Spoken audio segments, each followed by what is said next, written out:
Hello everyone, my name is Ryan. Welcome back to another budget deck profile. Today, I was able to make a lot of meta players seethe with hatred as I achieved top 64 at the YCS Vancouver. I've been playing this deck, which is Temple of the Kings. I've been playing it for a while now, and I think it is extremely good into the current format. I've gone tops at locals multiple times, many first place finishes, many quote-unquote undefeated deck profiles could have come your way, but I was saving it for YCS Vancouver. I was saving the goo, you could say. The deck is very good going into this new format, and without further ado, let's get into it.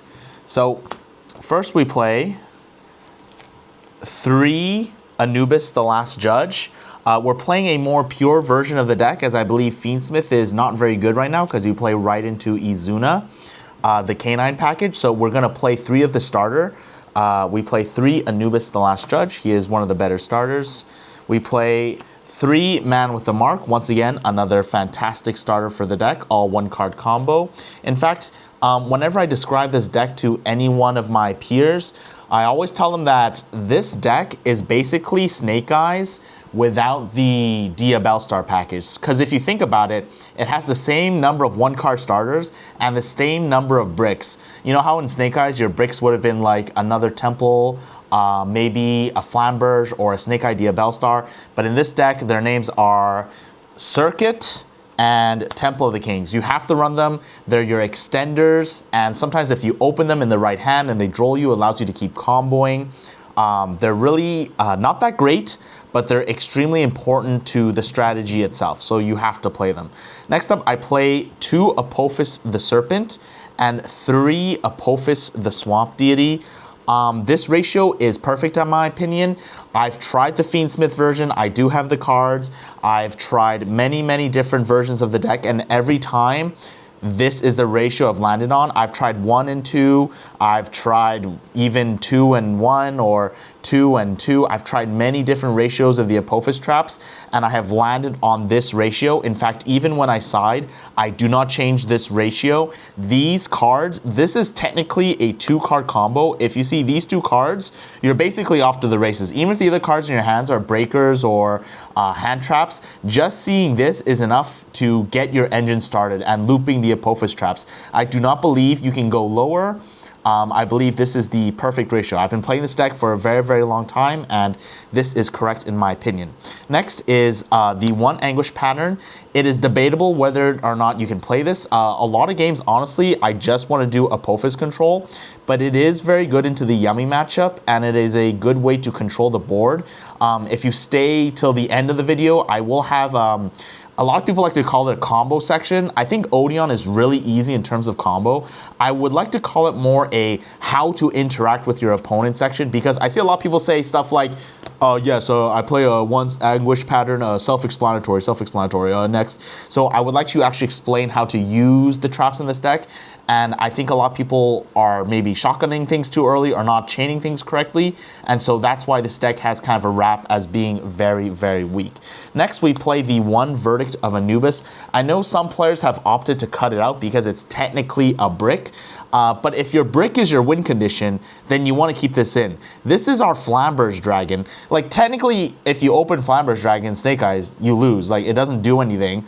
But opening Verdict, technically it doesn't do anything, but if you can open this with a Temple of the Kings and you get a cheeky activation of this, you basically win the game. If you can funnel them into walking into this with the Apophis traps, this will literally win you the game. And it's won me the game a couple times at a case tournament and at a couple locals, and even at the YCS. This put in a lot of work. Next up, we play 1 Terraforming and 3 Treasures of the Kings. We obviously play this because Treasures is our best starter. In fact, it lets us play around Droll. If we open this or Terraforming and this is our first search, it allows us to play around Droll and get our engine started. Just setting 1 Apophis trap and maybe having another trap monster in hand. I know it's kind of like hokey because it's a 2-card combo, but it is really good. It is extremely good because a lot of decks right now, their end board doesn't interact well into back row. So sometimes even going second, if you set 5 pass under a Temple, under a Droll, they are in a really weird situation. Next up, I know I spoke mad smack about the Fiendsmith engine earlier, and I do not think it's worth it, but I play 1 set rotation, 2 Pressure Planet Raceloth, and I'll explain why I play that later in the siding pattern section of the video, 1 Birth, 3 Kashtira Unicorn, 2 Kashtira Fenrir. So the Kashtira package is insanely good right now because the whole crux on why I wanted to play Odion, as you'll see later, I'm actually on breakers instead of hand traps. I do run Droll, but I think playing the Kashtira cards and not playing into K9 Izuna is insanely good. Being able to rip one of the yummy synchros, limiting their end board is extremely good. No one is respecting Unicorn right now. Unicorn ripping 2 cards from your opponent's extra deck can be game winning. Kashtira Fenrir to go second and out Herald the Arclight is insanely good. If on the off chance you have no choice, like there are many games, if I don't know what my opponent's doing, I will not activate Anubis the Last Judge, even if it's one of my starters. I will play into the Imperm, I will play into the Ash, I will normal summon the Mouth Mark because I'm just that scared of my opponent being on the K9 cards. And at the YCS, at the Case tournament, this paid off exceptionally well. Even on DB, it paid off so well because obviously, you know, everyone has everything on DB. But at a local level, honestly, you could just, you know, shotgun the Anubis the Last Judge and not worry about it. If you have Fenrir to back it up, you're pretty much safe from any K9 shenanigans they'll do. But I played and I practiced as if my opponents all had the new stuff. And at my locals anyways, everyone has the new stuff. So the second the Mitsurai players sense the winds of change changing, they all jump ship. They're all now on K9 Vanquish Soul. For the non-engine, I play 3 Super Poly. This put in insane amounts of work. The way to use Super Poly is not as a breaker. During the last format, you would kind of wait till your opponent committed Murakumo, committed a bunch of their boss monsters, then you would fuse it away. This is not the case for the new decks. For the new decks, you kind of want to just stop them before they get started. If they go Jokol and they summon Lantern and their hand's not that good, or they go Raisin and then they have Xiaolong, just shotgun this as fast as you can. Keep them off the bodies, keep them off the attributes, and you'll see good success. Next up, we play the 1 Pot of Prosperity because that's all we're allowed to play. 1 Talent because that's also what we're allowed to play. 1 Called by the Grave because that is all we're allowed to play. And now for these kind of spicier techs, we play 2 Eclipse and 2 Droplet. So the reason behind Eclipse is that if you have a trap monster and you flip it face down, it actually resets as a trap monster, or sorry, as a spell trap, and you can use it on the next turn. Good at recycling resources, and it's good at breaking boards because currently right now, if you play against the K9 package with Vanquish Soul or even Yummy, if you have a way to get Eclipse to resolve, they can't tag out anymore if they're on Vanquish Soul. And if they're on K9, sure, they can chain the X Force release to make the Werewolf, but the Werewolf won't do anything anymore because he'll be flipped face down. They have to target a face-up K9 monster, so they'll use it at that point. And Droplet is really good because obviously we try not to play into K9 Izuna, but sometimes you have no choice. This can beat Izuna, but this is mostly there to beat Holy Su, and sometimes because the fact that we're playing 3 Swamp Deity and 3 Apophis the Serpent, this allows us to clear off cards we've already used to make space to summon more trap monsters.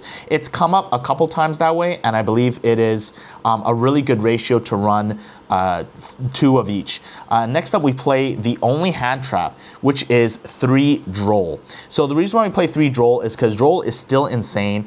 K9 Vanquish, technically, well, K9 Vanquish, they can get away with very minimal amount of searches, which is true, but a lot of their Vanquish monster cards require attributes in the hand to resolve their effects. So if you Droll them and they, you know, end up setting Dust Devil, there's been a couple games where they haven't been able to fully resolve Dust Devil or even use Holy Su because I Drolled them on a bad search. And Droll also beats Yummy if they unfortunately have to go for the greedy engage play to add Hornet Drones first. This will destroy them. And it does lower the end board, their full power end board. The only thing this card is bad against is Draco Tail. I will admit it's not that great against Draco Tail, but sometimes if you cut off, if you're able to cut off a, what do you call it? A Shadal Beast to draw, it could come up. It's the same. It's bad against Draco Tail in the same way that it was bad against Malice. But the thing is, Malice is good because they put up their crazy end board and they also cycle their hand with Whitebinder and Chessie Cat. If you droll them, they still have the same end board, but now you're not staring down a potential droll or Ash Blossom or even Imperm, or if they're going first after a side, Judgments and Floodgates. So I think droll is still exceptionally good. Obviously, if you have better cards to side in, we can side those in instead. So next up, I'd like to go over the extra deck. So let's go over the extra deck. Just on a side note, people love my sleeves for some reason. Everyone constantly talked about them. I like to go for my casino play. So first up, we play 2 Typhon. This came up quite a bit because, let me put it this way. There were many games where I would go second, and this breaker, if I could make a Typhon and resolve Temple of the Kings, or rather Treasure of the Kings, I would win. So I would normal summon Man with the Mark, and I would go, do you have a response? And sometimes they would just let it go, waiting for a breaker, waiting for something to happen, and I would just drop the Typhon, activate Treasure of the Kings, and I would just go off to the races. Double Typhon came up multiple times. In fact, if you have the space, you could even run triple Typhon. Typhon is a match made in heaven in this deck because you play mostly on your opponent's turn. Next up, we play 2 Apophis the Serpent. It was really, really good. This is like the main engine of the deck. I know the deck is like Temple of the Kings, but really the deck is Omni, Negate, Looping. You just want to constantly loop Apophis the Serpent and Apophis the Swamp Deity with Anubis and Apophis the Divine Serpent, and that's how you win games. So those are those cards. And here we play 2 Silhouette Rabbit. Basically, this is why we play the Kashtira package. So there were some games where I semi-bricked. I opened Pressure Planet and Kashtira Unicorn. I would go Kashtira Unicorn, add Birth, Pressure Planet, add Fenrir, and then they would ash my Odion and, Man with a Mark, and I was left with unable to access the Odion engine. But the Odion engine is really just to let you access the Apophis cards. Going Silhouette Rabbit with Unicorn and Fenrir with a Omni Negate set in the name of Apophis the Serpent with a Spell Trap pop that is Silhouette Rabbit, this was enough to clear Yummy boards going first. This was really, really good. You basically have to play 2. Next up is another spicy tech. It is Selene access code in this deck. So basically, you make Silhouette Rabbit going first, and then when they pass it back to you after they can't out your board, you go Man with a Mark plus Silhouette Rabbit. You make Selene. Selene, summons back Man with a Mark. You make access code.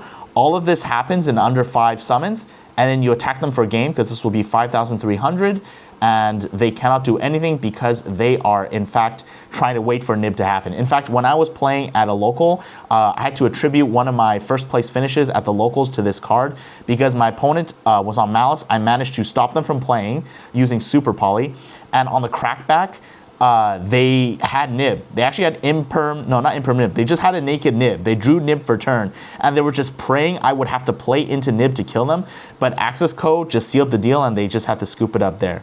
Next up, we play the 1 Link Spider, which lets you turn the Nib token or an Apophis normal monster into an effect monster to make Silhouette Rabbit, or to make SP Little Knight. It's also fuel for access code with the another attribute Link monster. This came up a couple times, usually against Rogue. I find SP Little Knight doesn't do too much against Yummy or Canine Vanquish, but against Rogue strategies, if you're able to cut a lab player off a Big Welcome in the Grave, if you're able to cut a Mitsurugi Raizio player off of Cross by banishing it, it's extremely potent. This is mostly for the Rogue matchup. Next up, we play the Super Poly targets. We play 1 Predaplant, the triple Dark guy. Basically, this beats Malice, this beats Mitsurugi Pure. We play 1 Garura and 1 Mud Dragon. This is the catch-all elements you have. The second, if you know they're not on Malice or they're on Mitsurugi Raizio, and you can just kind of hold your ace up your sleeve, you just shotgun this as soon as they put on 2 fires, if it's Canine Vanquish, or 2 darks. Just get rid of their bodies as fast as you can. And the targeting protection for Earth monsters is extremely good. Next up, I knew that Yassine was going to be at YCS Vancouver. This used to be another Typhon, but I decided to respect the K9 Crystron matchup. It never came up. I literally never played again K9 Crystron. But In theory, it would have been really good. And the last card we play is Secretarian Dragon. This deck has a really easy time against Draco Tail because you're mostly flipping trap effects. Sure, Pan can pop a back row, but if you have Man with a Mark, that's not going to be a problem because they can't pop it because it's an Apophis monster. So very pleased with how the extra deck panned out. I even tried an extra version, but I will go more into that in the next section of the video. And the next bit is going to be the side. So first I want to talk about the side cards that are, oops, sorry, the one fell behind. I want to talk about the side cards that are for going first. So the side cards that are going first is two Mind Drain, one Soul Drain. This came up against Mitsu Rai. This came up against Malice, and I literally made the guy leave the YCS. I used this card on him. He looked me in the eye and he said, "Why do you play this? This makes no sense. You're a bad player." Okay, he didn't say you're a bad player. He just picked up his cards and left, and I just kind of had to call a judge. I've never had that experience before. So Soul Drain was really good. Mind Drain was because I respected the K9 Mitsurugi players quite a bit. Mind Drain completely shuts them down. It also shuts down Ame no Murakumo. No, Habikiri. Yes, that's right. They cannot activate Habikiri to reveal in hand. They can't find mana because you'll flip this in the draw phase. This just felt like it had so much application over something like Anti-Spell, because Anti-Spell did hurt me in the case tournament. I actually ended up finishing third at the case tournament because I flipped Anti-Spell and my opponent had basically they stopped me from getting off my plays and I had no choice but to Anti-Spell them to live, and I drew a starter for turn, but obviously I'm under Anti-Spell, so I ended up losing. So I ended up cutting Anti-Spell for 2 Mind Drains instead, because this deck, I don't know if you've noticed, but I basically almost never activate anything in hand. The only card that activates in hand is Anubis, and honestly you don't even need it most of the time, and we literally activate no effects in grave, which is why Soul Drain is extremely potent. The deck is really good at going first. I hate siding in going first cards when a deck is so good or so adept at going first. It's just that I didn't have, the side patterns didn't permit 15 board breakers to go in. But anyways, let's go into the board breakers. So first up we play 3 Raigeki. And I know what you're thinking. Why are you playing Raigeki? A lot of the cards right now, they dodge. Dust Devil makes it so it cannot be destroyed by battle. Why are you playing Raigeki? The reason why we're playing Raigeki is because if you pair it with the 3rd copy of Book of Moon or the 3rd copy of Droplet, it literally breaks almost any board. When you Raigeki, it will force out the Dust Devil. It will force out their back row. I think we're kind of moving away from Lightning Storm because Yummy likes to summon in defense mode. If you have Raigeki and a Book of Eclipse, you've broken their entire board. And I know what you're thinking. You're like, oh, you gotta play like, you're talking about an unsearchable 2-card breaker combo.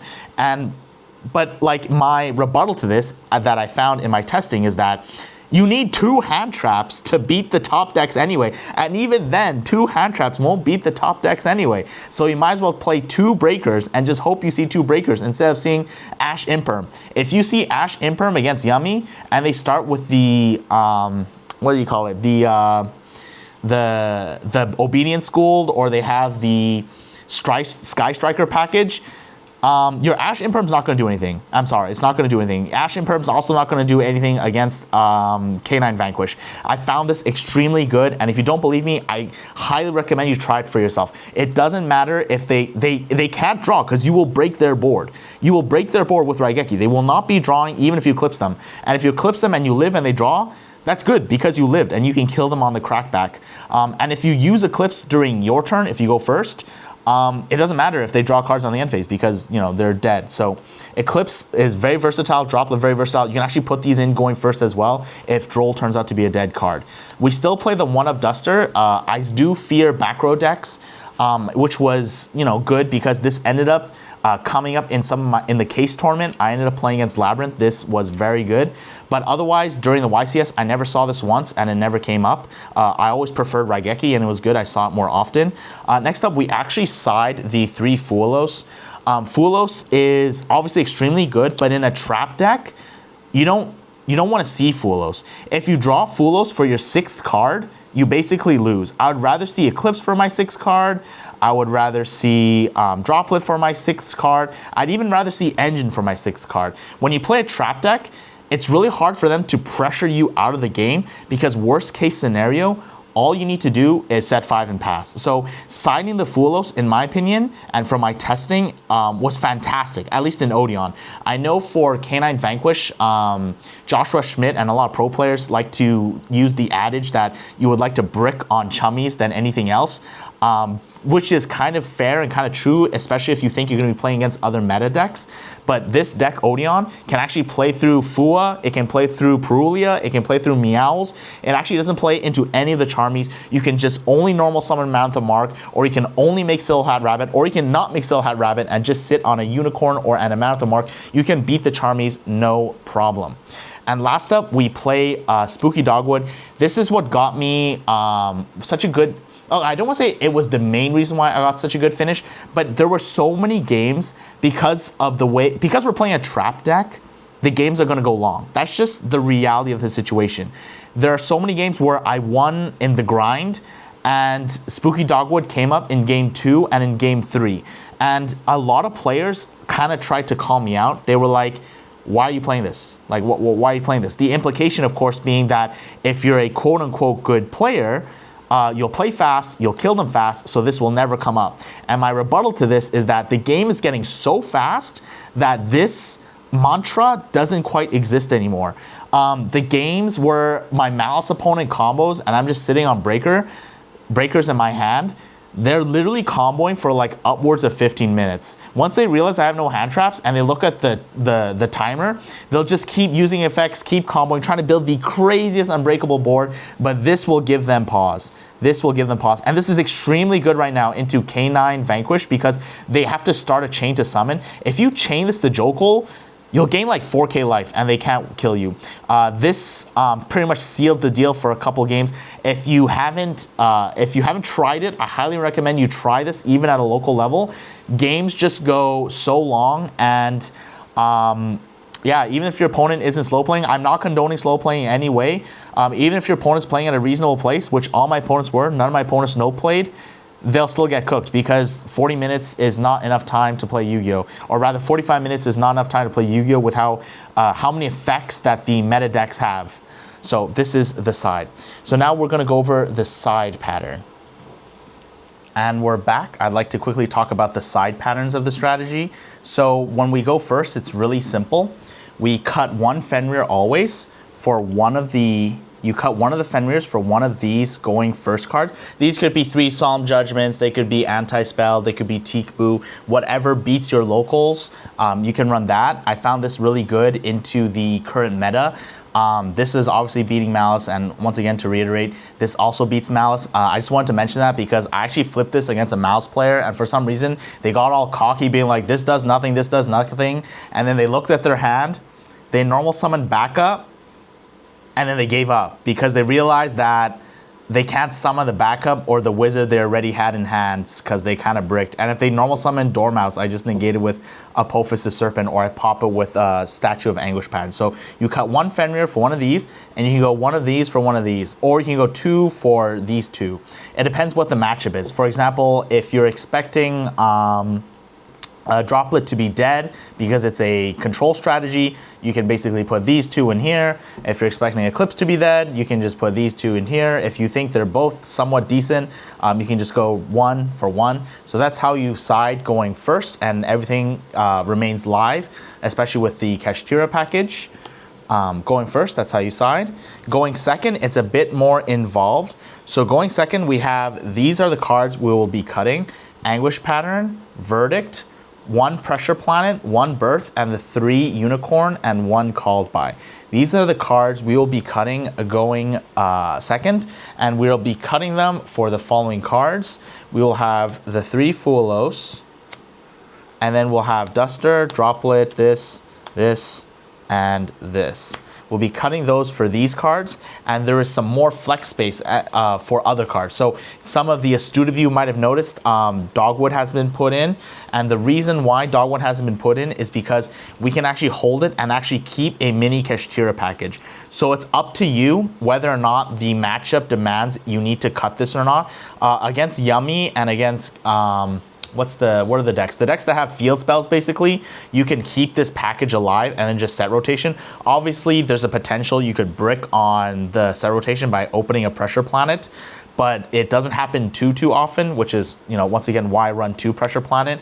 A cool play you can do is you can go pressure planet, add your unicorn, summon your unicorn, go set rotation, and then give yourself the regular Odion field spell and be off to the races. You can also just cut the set rotation package, cut this, and just keep the 2 Fenrir. Fenrir is still extremely good. Hand advantage, beats the K9 cards, beats Herald of the Arclight. You can just keep 2 Fenrirs. Let's pretend they're 2 breakers, and then just cut the extra planet and the extra set rotation. And another thing is, if you are desperate for more space to cut, you can actually cut Droll for the 3 Dogwood. And the reason, of course, being, if you Dogwood your opponent and then you Droll them, it doesn't really quite make any sense, because for Dogwood to pay off, you want them to play into that. You want them to give you infinite life. This is why you would kind of swap out the Drolls for this. So keep it as it is. There were some matchups that Super Poly was dead, and when Super Poly was dead, I kept the Fenrir and the set rotation package, and I ended up cutting Super Poly instead. So these are kind of the main things you want to side going second. And we're back. There's another section. This is the 3rd section. That was the side portion. I want to talk about the Odion strategy in general. A lot of YouTubers are saying that the deck sucks. In fact, they don't even put it in their tier lists. They'll have S and then A. You've seen those videos. They won't even put Odion in contention. And I think the reason for that, despite all the success I've seen with the deck, is because the way they understand the deck to play is they understand that you want to play these 2 cards. So I've done a lot of testing with this deck. Trust me when I say this card, Lord of the Heavenly Prison, is not good into the current format. If you reveal this and they go Izuna Ripper, you've lost. You cannot play this card. And when you play this card, in order to make your end board worth it with Statue of Anguish pattern, you have to play the brick that is embodiment of Apophis. I have tried only playing Lord of the Heavenly Prison. I have tried only playing Apophis embodiment. I have tried both of them in tandem. I have tried so many different combinations. I even tried triple Lord of the Heavenly Prison, and every time walking into the Ripper was literally game ending. You cannot play this card. You might say, well, Ryan, why don't we try to side it if we're not playing against K9 Vanquish all the time? And for that, I must say you are very lucky, because at my locals, a lot of K9 Vanquish players, and when I was prepping for the YCS and play on DB, obviously a lot of K9 Vanquish players, which ended up happening. I did see a lot of K9 Vanquish at YCS Vancouver. So do not play this card. It plays really hard to the K9 Vanquish package. It is kind of a brick. It forces you to play the embodiment of Apophis to have enough interaction with your opponent, when in reality, the deck, all you have to do is loop the regular Apophis. I think this deck is a fantastic investment for returning players or someone that just wants a deck to make the meta sheeple seethe, is because this strategy, if you are just playing Apophis, think about it. Your deck is literally Omni Negate, Recycling, Turbo. You have 3 Omni Negates, and basically every turn, if you can get the trap monster out, the contact fuse, you can reset them over and over and over again. I don't know why people are like, oh, we got to play Fiendsmith to make the end board better. Oh, we got to play all these other engines to supplement this, when in reality, this is all you need. And before you call me hypocrite for playing Kashtira in that case, Kashtira is there because if they droll you, you can go into the Apophis monsters with Silhouette Rabbit. I sacrificed the Fenrir. I would rather have the Silhouette Rabbit, or I would rather have the Silhouette Rabbit with an Apophis monster set over any of the Kashtira monsters any of the day, but they do help. Obviously, they do help. But resetting the trap monsters is basically your win con. You do not need to cope on any other strategy. One last thing I want to mention is a spicy tech I was testing for YCS Vancouver, but I never ended up playing, was Your Finish. So if you don't know what this card does, is if you activate, if during this turn, if either player has activated a combined 10 effects. So if, let's say I use Veiler, that's 1 effect, and then they use an effect, so that's 2 effects. So if they use an effect, even if it's like negated, it counts towards the total number. You summon this, and if they use like an 11th effect after the 10th one, you can chain to that effect, chain to your opponent's effect, and literally Exodia wipe their board. So you can actually play this in place of Statue of Anguish pattern, and when you play this instead of Statue of Anguish pattern, the deck goes from a control like, oh, Anguish pop, negate, negate, negate, to literally get down Mrs. President. She becomes the president. All your Apophis monsters are in service to summoning her to break your opponent's board. You just let them combo. Literally let them combo. A lot of the decks don't interact with back row with their main engine. Literally, I was playtesting this against Mitsurugi, and I let them resolve Prayer. I let them resolve Mitsurugi Ritual. I let them do all the effects they wanted. But before they proceed to battle, I literally just summon this, and then I force out an effect. Like if they have a trigger, let's say they go Mitsurugi Ritual, I can chain this, it summons, they try to do the Raigeki, I wipe their board. I wipe the board and I chain this to negate it to make sure this goes off. This pops back row, this pops field. This is actually a really fun way to play the deck. If you want to play like a fun version of Odion, you can totally play this, and it is really good into the current meta. But if you are unlucky enough to run into Mitsurugi Raizio or Malice, Anguish pattern is by far the better card. So basically, you can think of this as, if we are in a breaker format, you want to play You're Finished. If we're in a hand trap format, you want to play Statue of Anguish pattern. That is kind of a good rule of thumb you can use to play this deck. And one more thing is, I want people to realize that Man with the Mark is basically one of your boss monsters. So the way you win with Odion, when you're not playing Fiendsmith, when you're not like crutching on even the Kashtira package, is basically summoning him. All your Apophis monsters and all your Temple of the Kings cards cannot be destroyed by battle or card effect. There are so many games where I literally just sat on this guy, they couldn't kill me, and then all my Apophis monsters went to access code and the trap contact fuse monster, and we just ended them.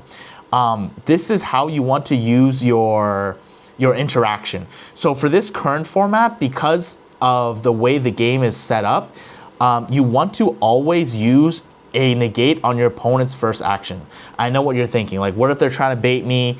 I mean, it's possible, but if they normal summon Raisin, if they do a starter, if they use a starter, not a breaker, if they use a starter and it's game one and you go first, you basically almost always want to negate it with a Swamp Deity and get your Apophis stuff going, because you know they won't have breakers, and you know that a lot of them are main decking Charmies, and a lot of the times they can actually brick on it. So the way you want to use your interaction is you want to basically stop the first thing they do, and from there, I usually like to sit on just this guy, and sorry, these two guys, one set, and Man with the Mark. You can think of it this way, and you'll probably have like Eclipse and other stuff set as well, or maybe you'll have Kashtira Unicorn. I usually like to just sit on this board and save the Omni for when they actually threaten my board.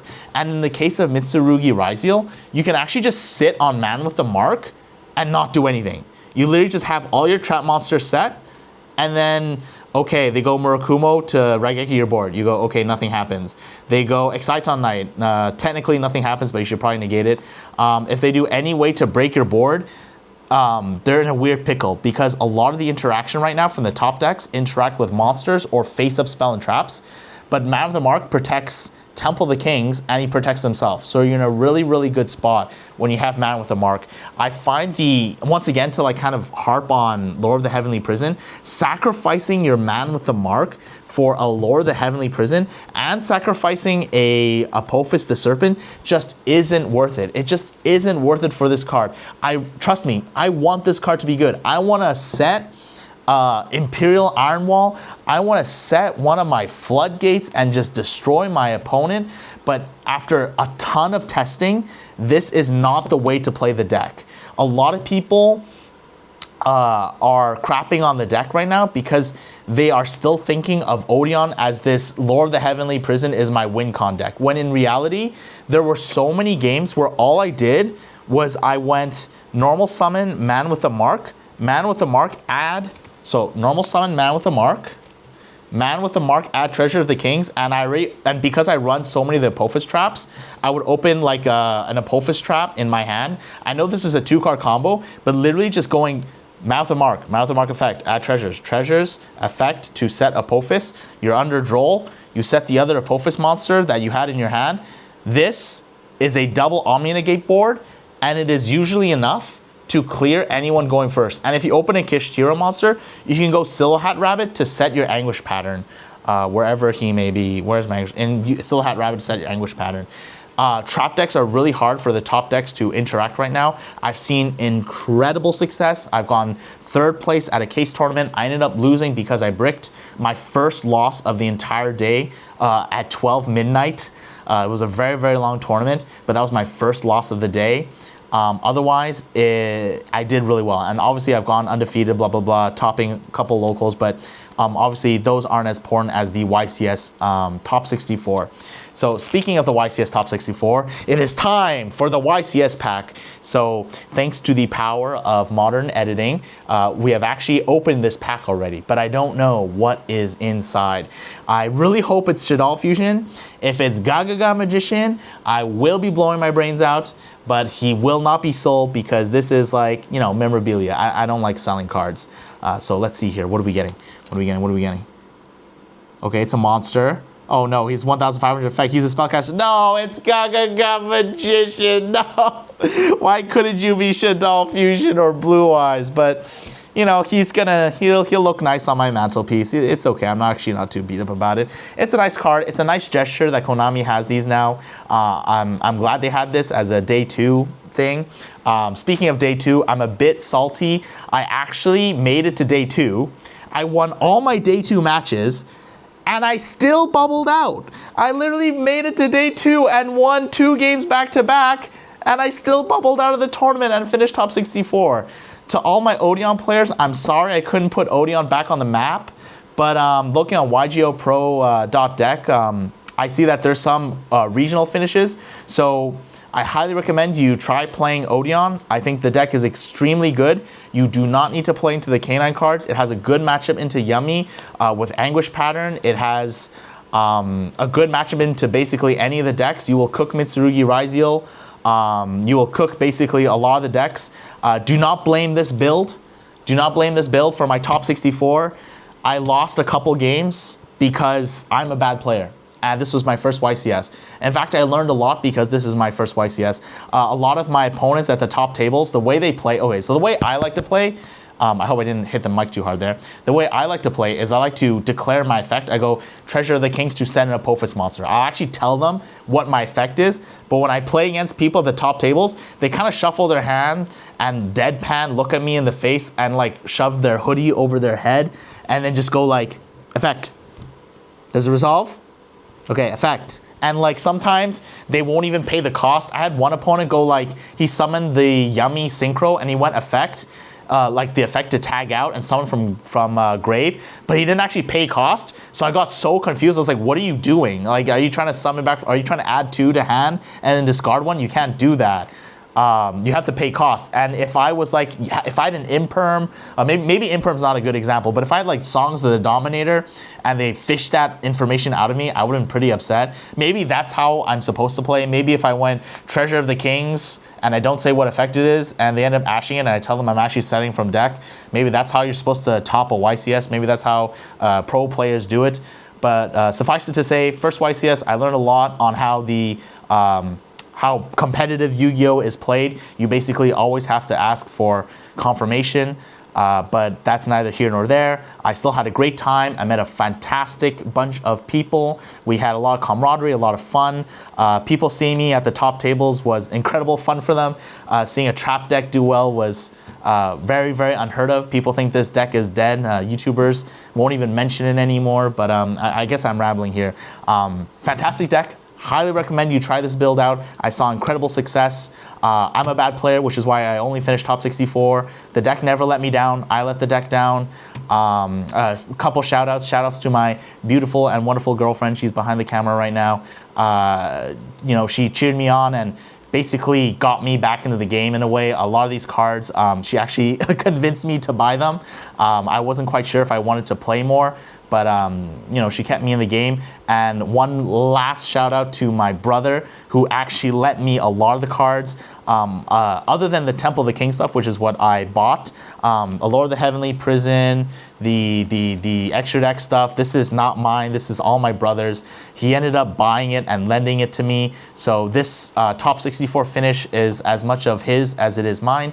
And my girlfriend's for helping me go and get this far. So, you know, thank you so much. If you're still watching, like and subscribe.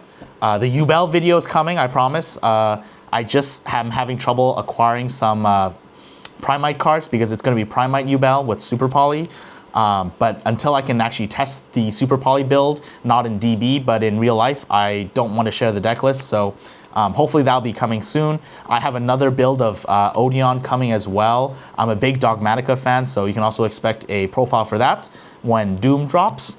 And yeah, like and subscribe, and I'll see you guys on the next one.